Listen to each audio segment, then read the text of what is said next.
There was a point in my life where I was reading all these history books and philosophy books and even so-called holy books, and I was going on a life journey. And I was reading Plato alongside Confucius, and I ultimately read the Bible cover to cover. I mean, it's the perennial bestseller of all time, so I thought, well, I've got to read this book cover to cover. And first thing I noticed was, well, this isn't just some holy book or some moral guide for living. This is a history book. It's actually a collection of 66 separate ancient texts written by 40 different authors over about 1,500 years. And I realized, man, from Genesis to Revelation, over 1,500 years of writing, it was tight. I mean, the models, the types, the codes, the predictions, the insights, the prophecies, the story itself, you couldn't put that together with today's supercomputers. And yet I have fishermen, I've got kings, I've got smart people, I've got somewhat not smart people, all putting this together in such a tight, cohesive format. The integration for me was just supernatural.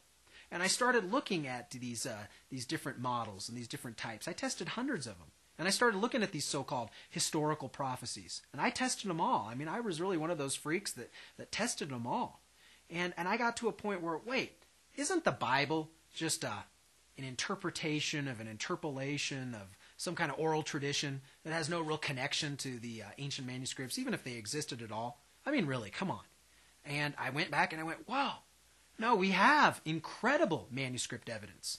When I looked at the Old Testament and the history of these Israelite scribes and how they meticulously copied each scroll, each manuscript over and over. They counted every word. They counted every line, every paragraph.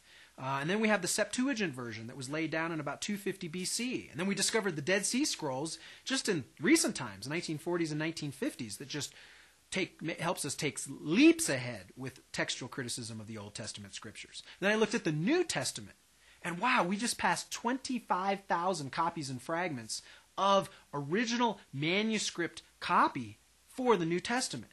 And what this allows us to do is to compare all these different manuscripts together and weed out the bad pieces, the variants, the corruptions, to really get to a point today where what we're reading is really tight as compared to the earliest manuscripts we have. And then I looked at all this archaeology. Archaeology was treasure hunting until about 150 years ago. Just people just going in and grave robbing and botching up expeditions and tombs and things like that. And within the last 150 years, we've really taken a meticulous angle on managing these different archaeological finds in the Middle East. We've broken the code on ancient cuneiform, which was a dead language. And now we can read all these tablets about all these ancient kings and all these ancient civilizations, treaties, etc. We broke the code on ancient Egyptian hieroglyphics. We can now read all these reliefs and stels and all these victory proclamations. And what are they doing? They're pointing to absolute integrity of the Old Testament scriptures.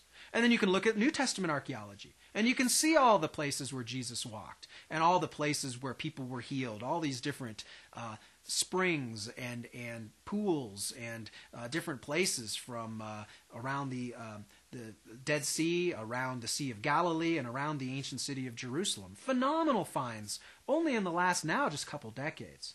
So when I started putting all of this stuff together, and I was looking at the manuscripts, and I was looking at the history, and I was looking at the integrity of it all, and I was looking at the archaeology, I was absolutely blown away.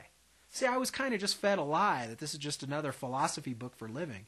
And I realized, no, the people, the places, the events, the cultures, the treaties, the events, they happened. And then as I was looking at the underlying theology of all this, I had a recurring theme that actually made me feel kind of uncomfortable. You see, from Genesis all the way through to the New Testament, you have this recurring notion of a Shiloh, a Savior, as he was called in Genesis, a Mashiach, a Messiah, as he was called in Isaiah, he was called in the Psalms of David. We have this Emmanuel, God with us. We have a Redeemer that Job described that would set foot on this earth and save him and all of mankind. And as you walk through this incredible prophetic tale, you realize that the Old Testament is indeed the New Testament concealed, and that the New Testament is in fact the Old Testament revealed. And that revelation was through the God-man, Jesus Christ. So for any other reason, just because it's the perennial bestseller of all time, check out the book. Read it cover to cover, just as an intellectual exercise, and see where you come out on the biblical text.